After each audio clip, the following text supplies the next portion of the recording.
인생이란 참 이상합니다. 아무리 모든 걸 완벽하게 계획해도 단 한순간에 모든 것이 뒤바뀌곤 하죠. 그날도 그랬습니다. 임신 8개월째, 홀로 무거운 삶의 무게를 감당하며 버텨오던 엘리사. 어느 날, 어둠이 내려앉은 고속도로 위에서 그녀의 삶은 예상치 못한 사고와 함께 크게 흔들리기 시작합니다. 갑작스런 충돌음, 날카로운 비명, 그리고 모든 것을 삼켜버린 침묵. 그 순간 세상은 멈춘 듯했고 의식이 희미해지던 순간 그녀의 귓가엔 배속 아이의 심장 박동만이 또렷하게 울려 퍼졌습니다. 바로 그때 누구도 예상하지 못한 누군가가 다가왔습니다. 그녀가 기억하는 건 단 하나, 그가 한국인이었다는 사실뿐. 이름도 얼굴도 떠오르지 않지만 그의 따뜻한 목소리와 든든한 손길은 잊을 수 없었죠. 그 사건 이후 엘리사의 삶은 전혀 다른 방향으로 흘러가기 시작했습니다. 홀로 아이를 품에 안은 그녀에게 찾아온 기적 같은 인연. 그리고 어쩌면 운명이라 불러야 할 다시 마주하게 된 만남. 멀게만 느껴졌던 한국이라는 땅에서 그녀는 전혀 새로운 이야기를 써내려가기 시작합니다. 이것은 단순한 구조와 감사의 이야기가 아닙니다. 삶의 갈림길에서 마주한 두 사람, 조용히 스며든 인연. 그리고 그 인연이 삶을 어떻게 바꾸어 놓았는지. 지금부터 그 놀라운 여정을 이야기해 보려 합니다. 저는 엘리사입니다. 응급실 간호사로 일한 지 10년이 넘었고 매일 생과 사의 경계에서 숨가쁘게 버티며 살아왔습니다. 그래서 웬만한 일에는 놀라지 않는다고 제법 단단해졌다고 믿고 있었죠. 하지만 그날 아침 화장실에서 마주한 임신 테스트기의 선명한 두 줄을 보는 순간 마치 세상이 멈춘 듯 온몸이 얼어붙는 느낌이었습니다.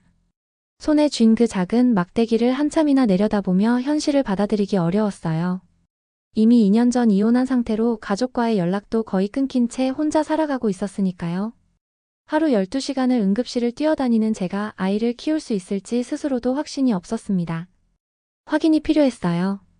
그날 오후 병원 근처 산부인과에 예약을 잡았고 대기실에 앉아 주변을 둘러보았습니다.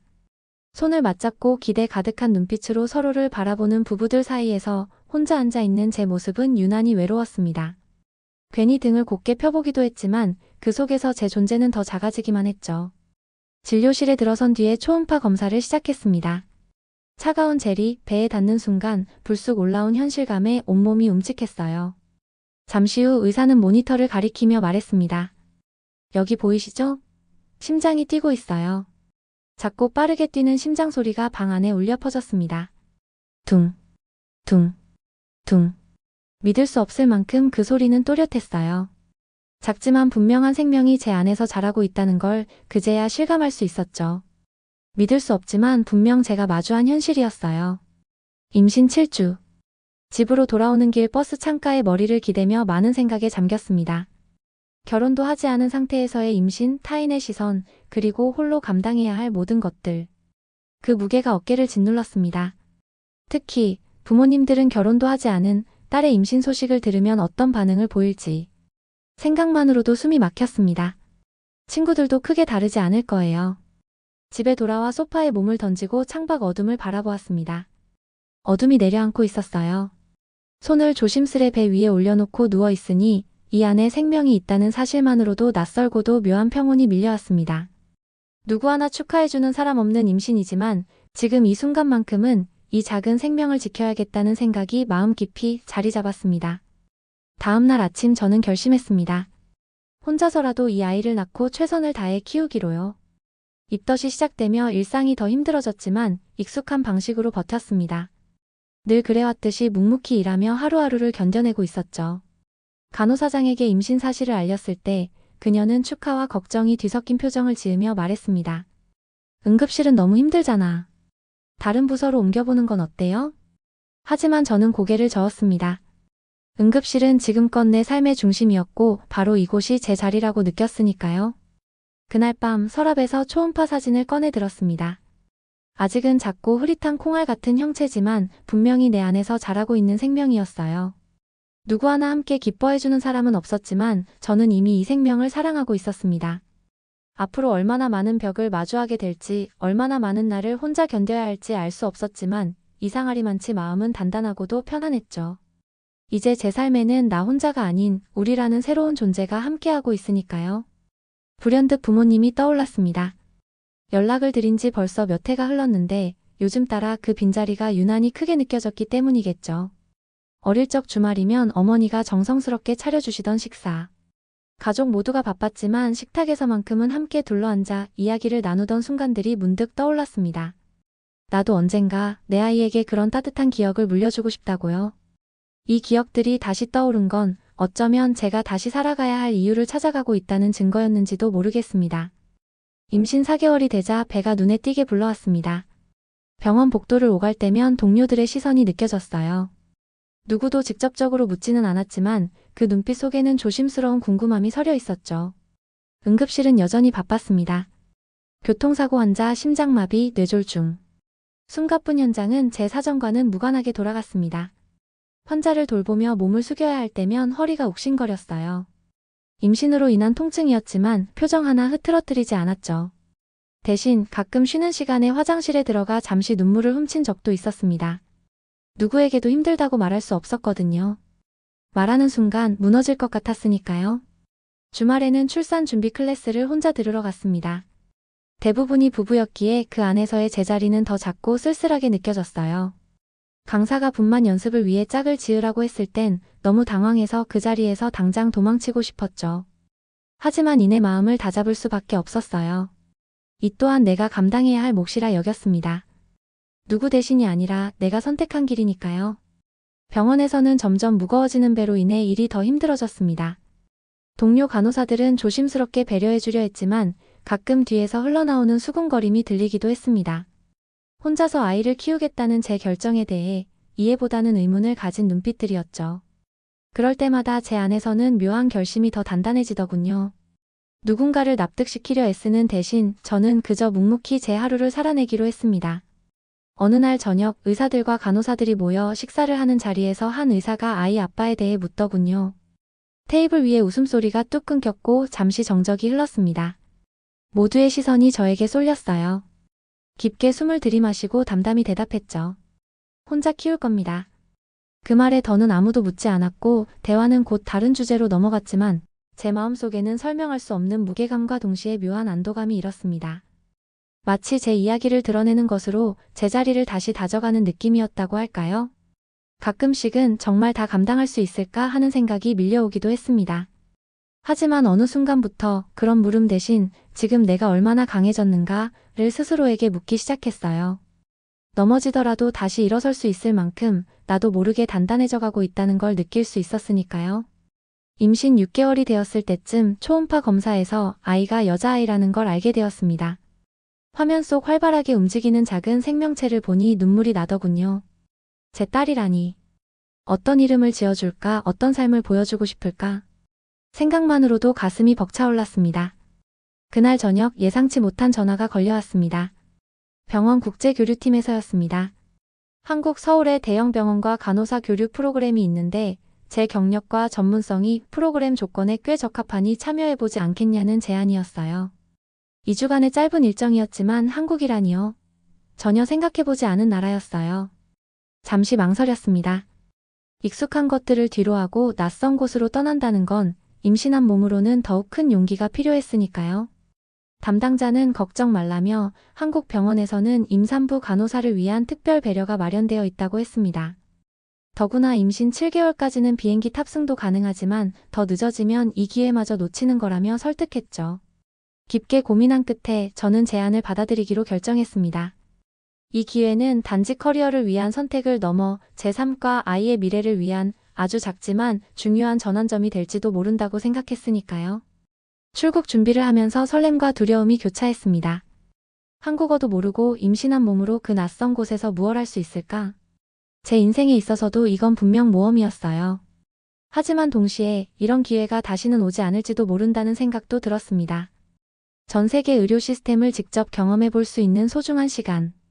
이는 분명 간호사로서도 엄마가 되어가는 제게도 꼭 필요한 여정일 것만 같았죠. 서울에 도착한 첫날은 모든 것이 낯설면서도 신기했습니다. 하늘을 찌를 듯한 높은 빌딩들, 분주한 거리, 그리고 어디에서나 들려오는 익숙하지 않은 언어.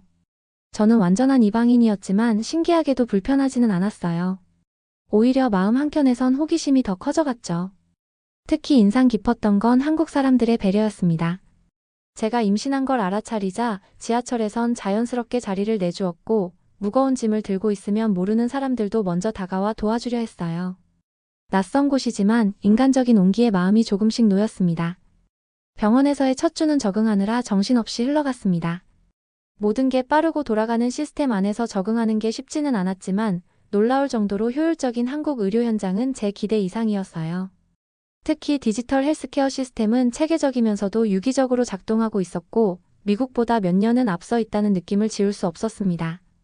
무엇보다도 함께 일하는 동료 간호사들은 제 몸 상태를 존중해 주었고 눈빛 하나에도 따뜻한 배려가 담겨 있었습니다. 혼자가 아니라는 생각이 들었고 그 감정은 처음으로 제 마음에 작은 안정을 안겨주었어요. 서울에 온 지 열흘째 되는 날이었습니다. 병원 근처에서 열리는 의료 컨퍼런스에 참석하기 위해 택시를 탔어요. 하필 그날따라 비가 내렸고 도로는 미끄러웠습니다. 한참을 달리던 중 택시가 갑자기 급하게 멈춰섰습니다. 앞에서 사고가 난 모양이었습니다. 앞차와의 충돌을 피하려 한 듯 차 안에 긴장감이 맴돌았죠. 기사님은 빠르게 핸들을 꺾더니 다른 길로 돌아가겠다며 우회로를 택했습니다. 좁은 골목길로 들어서는 순간 옆에서 갑자기 오토바이가 미끄러지며 택시를 향해 들이닥쳤습니다. 쾅! 하는 소리와 함께 강한 충격이 전해지면서 택시는 곧장 전봇대를 들이받았어요. 몸이 앞으로 쏠리며 머리를 세게 부딪혔고 안전벨트가 갑작스럽게 배를 조여오는 느낌이 들었습니다. 순간적으로 숨이 턱 막혔습니다. 기사님은 당황한 표정으로 저를 돌아보며 뭔가를 말했지만 한국어라서 알아들을 수는 없었어요. 머리가 어지럽고 온몸에 힘이 빠져나갔습니다. 그리고 뭔가 이상했어요. 따뜻한 액체가 허벅지를 타고 흘러내리는 느낌. 직감적으로 알 수 있었죠. 양수가 터진 거였어요. 그 순간 공포가 밀려왔습니다. 임신 8개월. 낯선 나라, 낯선 거리, 아무도 없는 곳에서. 내 아기가 위험할지도 모른다는 생각에 숨이 가빠졌어요. 손을 배 위에 올리고 아이에게 조용히 속삭였습니다. 괜찮을 거야. 엄마가 지켜줄게. 그 말을 하며 스스로를 다독였지만 점점 의식이 흐려졌습니다. 휴대폰을 찾아 손을 더듬었지만 어디로 떨어졌는지 보이지 않았어요. 기사님은 당황한 얼굴로 어딘가에 전화를 걸고 있었고 저는 점점 눈앞이 흐려졌습니다. 마지막으로 기억나는 건 빗소리 속에서 누군가 택시 문을 열며 제게 다가오는 모습이었어요. 그 따뜻한 손길이 닿는 순간 저는 조용히 눈을 감았습니다. 눈을 떴을 때 가장 먼저 느껴진 건 낯선 고요함이었습니다. 하얀 천장이 천천히 시야에 들어왔고 익숙지 않은 약품 냄새가 코끝을 스쳤죠. 병원 침대 위에 누워있다는 것을 깨닫는 데는 오래 걸리지 않았어요.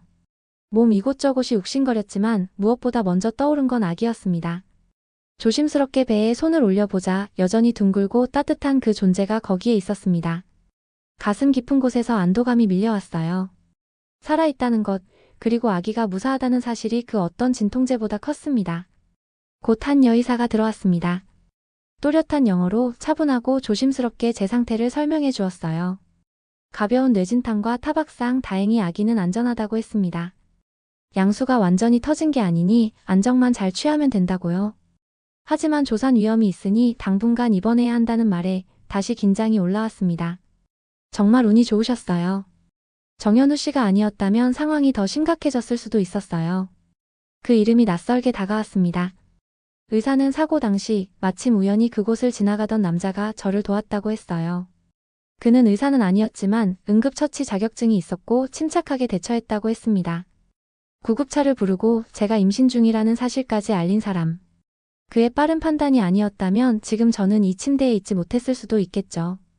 그분을 꼭 만나고 싶어요. 감사하다고 말하고 싶습니다.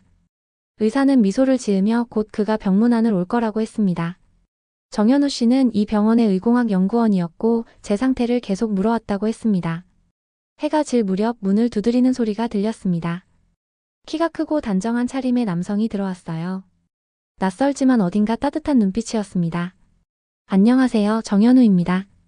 좀 어때요? 괜찮으신가요? 조금 어색한 영어였지만 그 안에 담긴 진심이 분명히 느껴졌습니다. 그는 택시가 전봇대에 부딪히는 순간을 목격하고 곧장 달려왔다고 했어요. 외국인이라는 걸 알아보고는 영어로 말을 걸었고 제가 임산부라는 것을 확인한 뒤 더욱 조심스레 응급처치를 시도했다고 했죠. 정말 감사합니다. 당신이 아니었다면. 목이 메어 한참을 말을 잇지 못했습니다. 눈가에 눈물이 맺히며 그제야 실감이 났습니다. 낯선 나라에서 이런 위기를 맞이했지만 누군가의 선한 손길이 저를 지켜줬다는 사실이요. 그를 만난 것은 정말 행운이었어요. 그는 부끄러운 듯 두 손을 저었습니다. 그냥 제가 할 수 있는 일을 한 것뿐입니다. 누구라도 그렇게 했을 거예요. 아니요, 사고 현장에서 누구나가 그렇게 하지는 않습니다. 그건 제가 간호사로 살아오며 수없이 목격해온 현실이기도 했으니까요. 많은 사람들이 두려움에 혹은 무관심에 외면할 수도 있는 순간이었죠. 그날 이후 정현우 씨는 퇴근 후 매일 병문안을 왔습니다. 자연스럽게 한국에 대해 이야기해주고 가끔은 음식을 가져오기도 했어요. 병원 식단이 입에 맞지 않을 거라며 그의 어머니가 끓인 미역국을 들고 온 날은 정말 눈물이 왈칵 쏟아지기도 했습니다.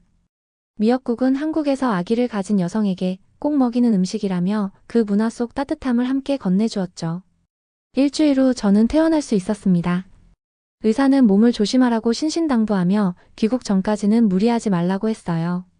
하지만 교류 프로그램은 거의 끝나가고 있었고 곧 미국으로 돌아가야 했습니다. 퇴원하는 날 정현우 씨가 작은 선물을 건넸습니다. 고운 한복을 입은 귀여운 한국 전통 인형이었어요. 부드러운 천으로 만든 작은 전통 인형은 그 자체로 한국이라는 나라의 따뜻함을 닮아 있었죠. 아기에게 주세요. 한국에서의 인연을 기억할 수 있도록요. 깊은 감사함에 잠시 말문이 막혔어요. 낯선 땅에서 말도 통하지 않았던 그 시간 속에서 나는 이토록 따뜻한 인연을 만났습니다.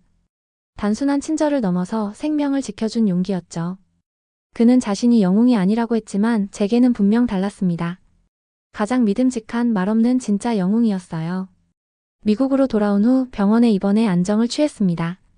의사는 한국에서의 사고로 여전히 조산 위험이 있다며 각별히 주의하라고 했습니다. 나딕은 천장 아래 누워있으면서도 머릿속은 여전히 한국에 머물러 있었어요. 조용한 병실 속에서 사고 당시의 기억이 자꾸만 떠올랐습니다. 너무 생생해서 마치 어제 일처럼 느껴졌죠. 정현우 씨의 도움이 없었다면 어땠을까요? 낯선 나라, 말도 잘 통하지 않는 그곳에서 혼자 그런 일을 겪었다면 얼마나 두려웠을지 상상조차 어려웠습니다. 낯선 거리에서 제 손을 붙잡고 달려준 사람. 제 이름도 언어도 모르던 그가 누구보다 먼저 저를 도왔습니다. 그의 얼굴이 흐릿하게만 떠올라서 아마 다시 마주친다고 해도 알아볼 수 있을지 모르겠습니다. 말보다 행동이 앞섰고 상황보다 사람을 먼저 보았던 그가 보여준 침착함과 친절함은 또렷하게 남아 있습니다. 조용히 일상을 회복해가는 동안 주변에서 많은 사람들이 안부를 물었습니다. 한국에서 무슨 일이 있었는지 궁금해했고 정현우 씨에 대한 이야기를 듣고는 놀라움과 존경을 표현했습니다. 한국 사람들은 정말 친절하구나. 모르는 사람인데도 그렇게 도와주다니 그 사람도 정말 대단하네. 누군가 그렇게 말했을 때 저는 조용히 고개를 끄덕였습니다. 한국에서 만난 많은 사람들이 그랬어요. 특히 제가 임신한 것을 알게 되면 더더욱 배려해 주었죠. 지하철에서 아무 말 없이 자리를 양보해 주는 것은 기본이었고 식당에서 임산부에게 좋은 음식을 추천해 주곤 했습니다. 많은 이들이 제게 보내준 배려와 손길 속에서 그 모든 순간이 제게는 따뜻한 기억으로 남았죠. 시간이 지날수록 한국에서의 모든 시간들이 점점 더 선명해져 갔습니다. 출산 예정일이 다가올수록 마음이 분주해졌습니다. 짐을 하나씩 챙기고 아기 옷을 정리하며 밤을 보냈어요. 그 시간 속에서 한국에서의 일이 다시금 마음에 떠올랐습니다. 그리고 어느 날 한 동료가 인터넷 기사를 보여주었습니다.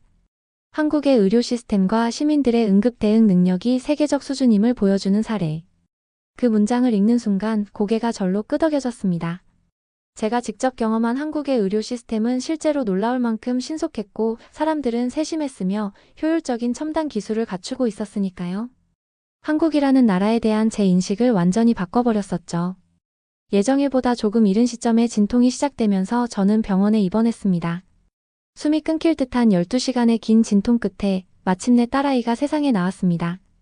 간호사가 제 품에 아기를 안겨주었을 때 그 따뜻한 체온과 부드러운 숨결은 세상 모든 언어로도 설명할 수 없는 감정이었어요. 딸에게 소율이라는 이름을 지어주었습니다. 한국에서의 시간을 기억하며 그 시간 속에서 만난 인연을 마음에 담기 위해 지은 이름이었습니다. 태어난 순간부터 소율이는 강한 아이였어요. 또렷한 울음소리, 작은 손으로 제 손가락을 꼭 쥐던 그 순간 저는 우리가 함께 살아 돌아올 수 있었음에 다시 한번 감사했습니다.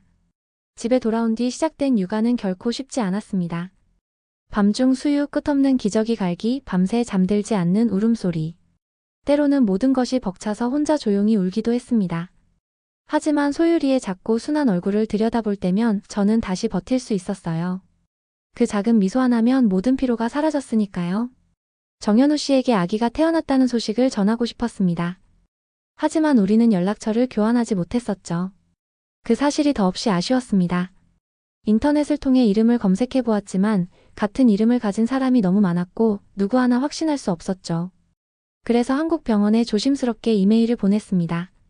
정현우 씨에게 아이가 무사히 태어났다는 소식과 함께 진심을 담은 감사의 마음을 전해달라고 요청했습니다.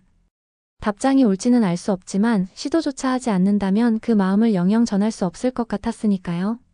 다만 마음에 남아있는 말을 조용히 전하고 싶었을 뿐입니다. 내 삶을 바꿔놓은 인연에 대한 오래도록 남을 감사의 마음을 말이죠. 그리고 마음속으로 나지막하게 한마디를 덧붙였습니다. 부디 잘 지내시기를 바랍니다. 그것으로 충분했습니다. 그 순간 말보다 더 오랜 시간 남는 마음이 있다는 것을 처음 알게 되었으니까요. 소율이가 생후 6개월이 되었을 무렵 저는 다시 일을 시작했습니다. 병원 내 보육시설에 아이를 맡기고 익숙한 응급실로 돌아왔어요. 동료들은 반갑게 맞아주었고 환자들 중에는 제 이야기를 알고 격려해주는 분들도 있었습니다. 어느 날 밤 당직 근무를 마치고 집에 돌아온 저는 소파에 누워 TV를 켰습니다. 채널을 돌리다 우연히 한 다큐멘터리에 멈췄습니다. 국제의료협력에 관한 프로그램이었고 한국과 미국의 의료 시스템 교류를 다루고 있었어요. 화면이 전환되면서 낯설지 않은 풍경들이 화면 위로 지나갔습니다. 제가 있었던 서울의 병원, 그리고 사고 현장 근처의 거리. 아직도 제 마음 한켠에 선명히 남아있는 장소였기에 한눈에 알아봤지요. 그러다 갑자기 한 남자의 인터뷰 장면이 나왔습니다. 정현우 씨였어요. 그는 카메라를 향해 담담하게 말하고 있었습니다. 응급 상황에서의 시민 대응, 생명을 지키기 위한 최소한의 행동들. 그의 목소리를 듣는 순간 숨이 잠시 멎는 것 같았어요. 사고 당시 그의 침착한 목소리, 병실에 들어와 안부를 묻던 그 미소. 그리고 작별 인사를 나눌 때의 아쉬움. 잊지 않고 있던 기억들이 물밀듯이 돌아왔습니다. 다큐멘터리 마지막에는 제작진 정보가 나왔습니다. 주저없이 바로 메모해 두었죠. 다음날 제작사에 연락해서 정현우 씨에 대한 정보를 물었지만 개인정보 보호를 이유로 자세한 연락처는 알려줄 수 없다고 하더군요. 하지만 제가 한국에서 사고를 당했던 그 임산부라고 밝히자 상대방의 목소리가 바뀌며 놀라워했습니다. 사실 정현우 씨도 당신을 찾고 있었어요. 그도 저를 기억하고 있었다니. 단순한 우연이 아니라 우리 사이에 놓였던 짧지만 선명한 인연이 여전히 남아있었다는 뜻이었겠죠. 그렇게 제작진에게 제 연락처를 건네고 며칠 뒤 정말로 그에게서 이메일이 도착했습니다. 메일에는 시간이 흘렀어도 변함없는 따뜻함이 그득 담겨 있었습니다. 그동안 어떻게 지냈는지 아기는 건강한지 묻고 있었죠. 한국 병원에 제가 보냈던 이메일은 받지 못했다고 했습니다. 그 뒤로도 계속 저에 대한 소식이 궁금했다고요. 그리고 매일 마지막 짧은 문장이 눈에 머물렀습니다. 다음 달 학회 참석차 보스턴에 갑니다. 시간이 된다면 뵙고 싶습니다. 가슴이 뛰었습니다. 그를 다시 만날 수 있다니. 소율이에게 그의 은혜를 직접 알려줄 수 있는 기회였어요. 곧바로 답장을 썼습니다. 꼭 만나고 싶다고, 감사의 인사를 제대로 전하고 싶다고. 무엇보다도 소율이가 살아 숨쉬고 있다는 것을 그에게 직접 보여주고 싶다고 말이죠. 그렇게 우리는 공항에서 보기로 했습니다. 소율이의 예쁜 옷을 골라 입히고 저도 오랜만에 거울 앞에서 한참을 섰습니다. 마음 한쪽이 이상하게 두근거리더군요. 그때의 설렘은 아마 제외의 기쁨 때문만은 아니었을 겁니다. 공항에서 정현우 씨를 기다리는 동안 소율이는 제품에서 잠들어 있었습니다. 가만히 도착 게이트를 바라보며 생각에 잠겼어요. 서울에서 보낸 시간은 짧았지만 제 인생을 깊숙이 흔들어 놓은 나날이었죠.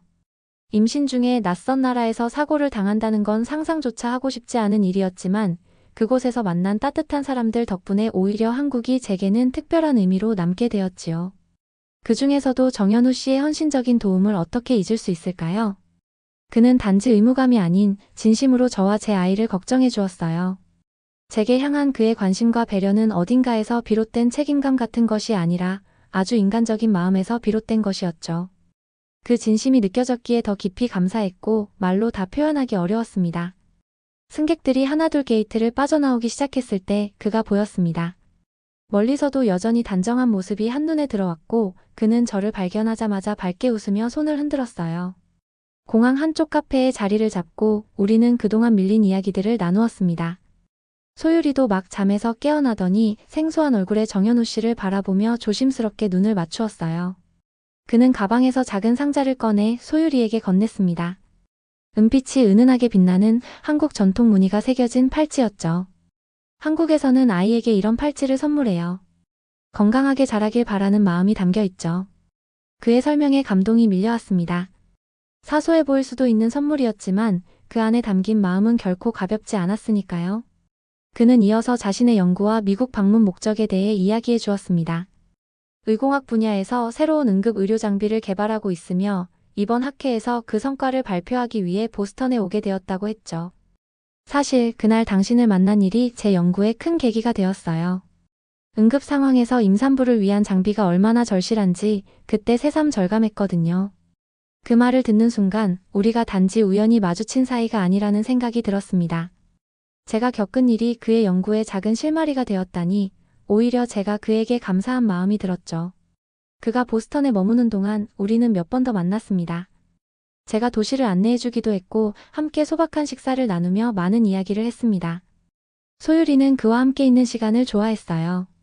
낯을 많이 가리는 아이였는데 정현우 씨에게는 쉽게 웃음을 보여주었어요. 그 모습이 어쩐지 낯설지가 않았죠. 그가 한국으로 돌아가기 전날 작은 송별회를 열어주었습니다.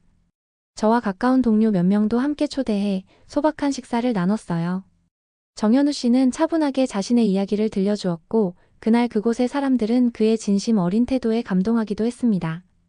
이후로 제 주변 사람들 역시 한국에 대한 인식이 많이 달라져 있었지요.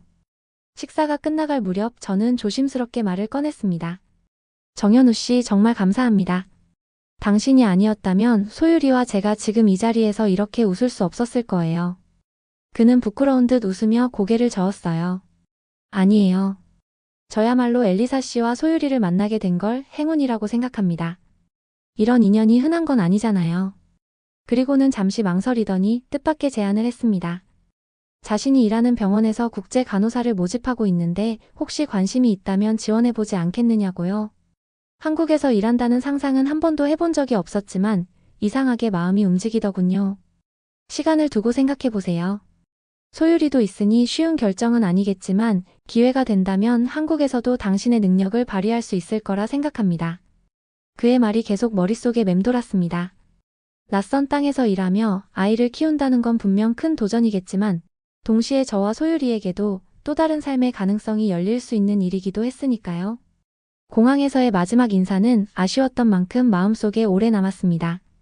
전하지 못한 감사의 말들은 여전히 마음속 어딘가에 남아 있었고 언젠가 다시 만나 그 말을 꼭 건넬 수 있기를 바랐어요. 정현우 씨가 떠난 뒤 저는 그의 제안을 놓고 오랫동안 진지하게 생각해 보았습니다. 한국에서 일한다는 것은 단순히 지리적인 이동이 아닌 새로운 뿌리를 내리는 일이었어요. 언어부터 문화, 삶의 방식까지 모든 것이 뒤바뀌는 낯선 도전이 될 테니까요. 하지만 그만큼 소율이에게도 제 자신에게도 삶의 지평을 넓힐 수 있는 기회가 될 수 있을 거라 생각하게 되었어요. 며칠이 지나고 드디어 생각이 결심으로 바뀌는 순간 바로 지원서를 작성해서 제출했습니다.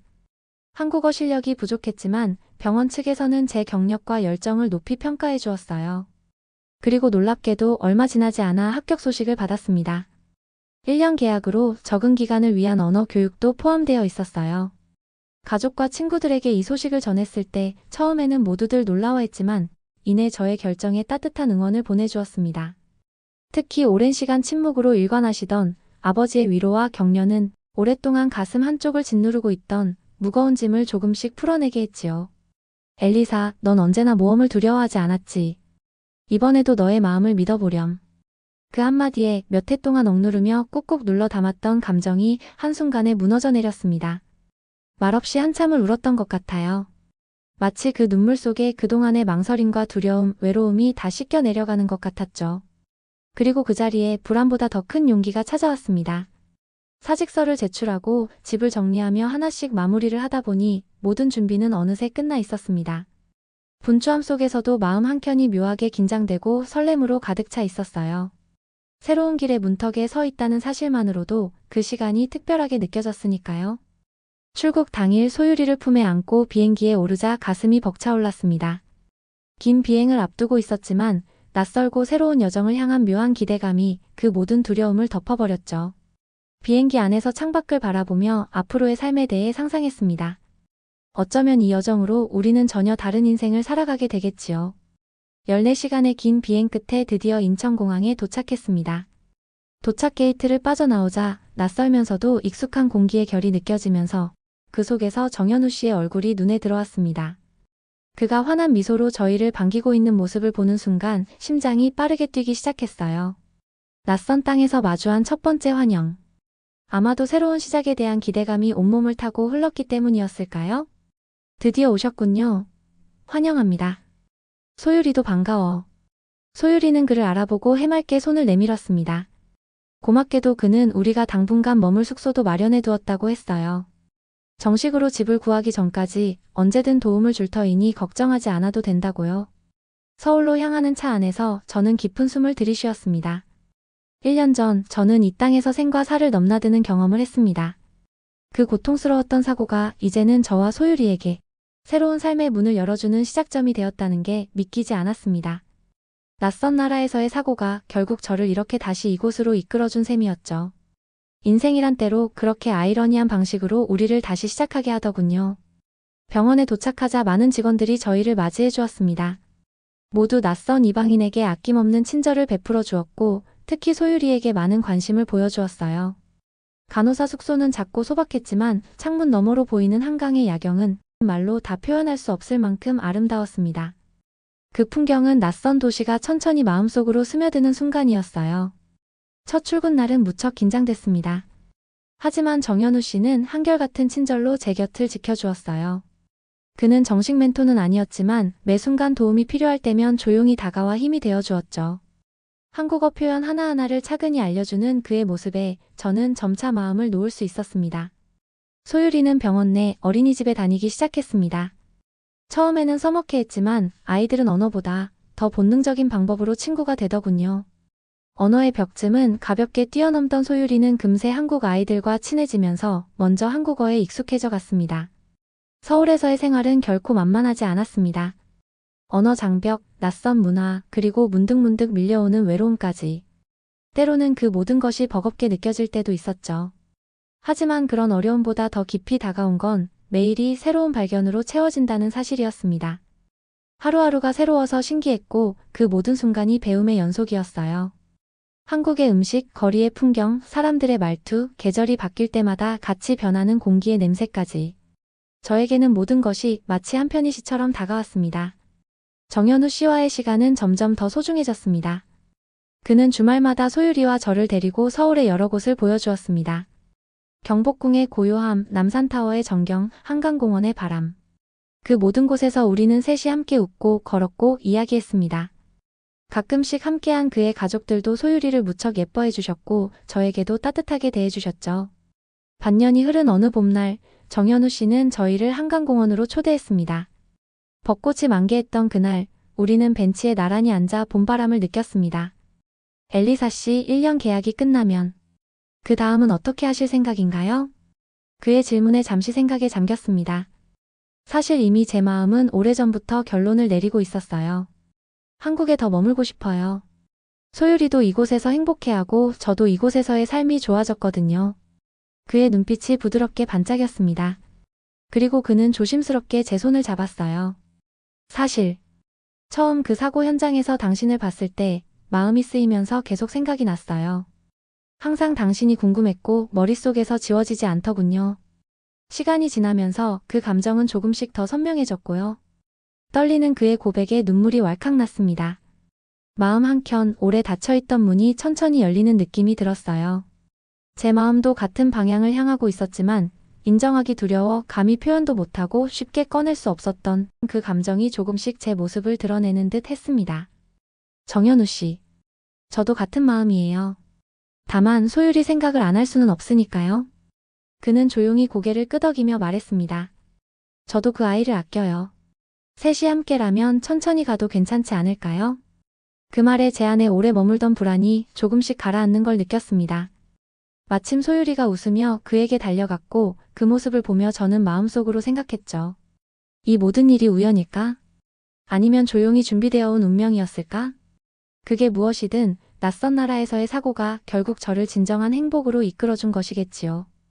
그날 밤 소율이를 재운 뒤 창밖의 서울을 바라보았습니다. 수많은 불빛이 반짝이는 이 도시가 더 이상 낯설지 않았습니다. 불과 1년 전만 해도 저는 완전히 다른 길 위에 있었죠. 어디로 가야 할지 알 수 없던 그 시간들이 이제는 아득하게 느껴졌습니다. 그리고 지금 이곳 다시 시작된 삶 속에서 저는 새로운 가능성을 마주하고 있어요. 소율이에게도 저에게도 한국은 어느새 머물다가는 여행지가 아닌 함께 살아갈 집이 되어가고 있었습니다. 계약 기간이 끝나갈 무렵 병원에서는 저에게 연장을 제안했습니다. 그리고 정현우 씨는 그보다 더 큰 제안을 했습니다. 함께 미래를 그려보자고요. 인생은 참 알 수 없습니다. 한 번의 여행, 한 번의 사고, 한 번의 만남이 삶의 궤적을 완전히 바꿔놓을 수 있다는 것을 저는 한국에서 배웠습니다. 그리고 그 변화는 저와 소율이에게 축복이었죠. 저에게 한국은 처음에는 낯선 나라였지만 이제는 제 삶의 새로운 장이 시작된 곳이 되었습니다. 낯선 길 위에서 만난 따뜻한 손길이 결국 저를 새로운 집으로 이끌어준 셈이었죠. 소율이가 조금 더 자라면 이 이야기를 들려주고 싶습니다. 어떻게 우리가 이곳에 오게 되었는지, 어떻게 정현우 씨를 만나게 되었는지, 그리고 우리의 인생이 어떻게 새롭게 다시 쓰이게 되었는지를 말이죠. 분명 이것은 단순한 우연이 아닌 운명이었다고요. 서울은 이제 저희에게 새로운 고향이 되었습니다. 때로는 도전적인 순간도 있지만 그 안에는 매일 새롭게 피어나는 사랑과 희망이 있습니다. 그리고 우리는 진정한 행복을 찾았죠. 소율이는 새로운 문화 속에서 자라나고 있고 저는 전혀 생각지 못했던 새로운 삶을 살고 있습니다. 그리고 무엇보다 우리는 정현우 씨라는 특별한 사람을 만나게 되었죠. 인생은 때로 우리를 전혀 의도하지 않았던 길로 데려갑니다. 낯설고 멀게만 느껴졌던 그 길 위에서 우리는 뜻밖의 축복을 만나곤 하지요. 제게 그 축복은 한국에서의 새로운 인연이었고 함께 살아갈 새로운 삶이었습니다. 이것이 바로 제 이야기입니다. 예정에 없던 두 줄로 시작된 아무런 예고도 없던 여정의 이야기. 그리고 그 여정이 어떻게 저를 진정한 집이라는 곳으로 이끌어 주었는지에 대한 기록입니다. 한국은 제게 단순한 이국적인 나라가 아닙니다. 이곳은 제가 인생에 가장 힘들었던 시기에 손 내밀어 준 곳이자 가장 소중한 순간들을 하나하나 쌓아가고 있는 공간이 되었으니까요. 물론 문화적 차이로 당황하거나 외로움을 느낄 때도 있었지만 그럴 때마다 정현우 씨가 조용히 제 곁을 지켜주고 있습니다. 소율이는 이제 한국말과 영어를 모두 사용하며 밝게 자라고 있습니다. 어린이집에서는 또래 친구들과 자연스럽게 한국어로 대화하고 집에서는 저와 영어로 이야기를 나눕니다. 두 문화를 함께 배우며 성장하는 아이의 모습이 제게는 무엇보다 자랑스럽고 감사한 일입니다. 현우 씨의 부모님은 처음엔 조금 걱정하셨다고 들었습니다. 외국인 며느리, 언어도 문화도 다른 가족. 하지만 지금은 그런 경계가 사라졌어요. 명절이 다가오면 함께 음식을 만들고 이야기를 나누며 시간을 보내죠. 저는 서툴지만 한국 음식 만드는 법도 배워가고 있어요. 가끔 미국 친구들이 묻습니다. 언어도 다르고 문화도 다른 나라에서 어떻게 그렇게 잘 적응했냐고요. 제 대답은 늘 같습니다. 사람이 가장 중요하다. 제가 만난 한국 사람들의 따뜻함과 정. 그게 저를 이곳에 뿌리 내릴 힘이 되었다고 말이죠. 병원에서는 저를 엘리사 선생님이라 부릅니다. 이제는 제 이름이 낯설지 않게 그들의 언어 속에 스며들어 있어요.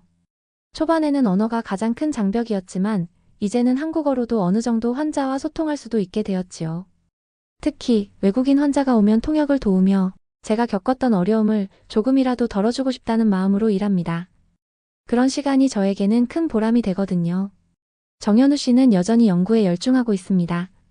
그는 응급 상황에서 임산부와 태아를 보호할 수 있는 특수 의료 장비를 개발했고 업계에서도 그의 공로를 인정받고 있지요. 그는 가끔 말합니다. 제가 그의 영감의 원천이었다고요. 그 말을 들을 때마다 삶의 의미가 조금 더 깊어지는 듯합니다. 지금 저는 둘째를 기다리고 있습니다. 이번에는 아들입니다.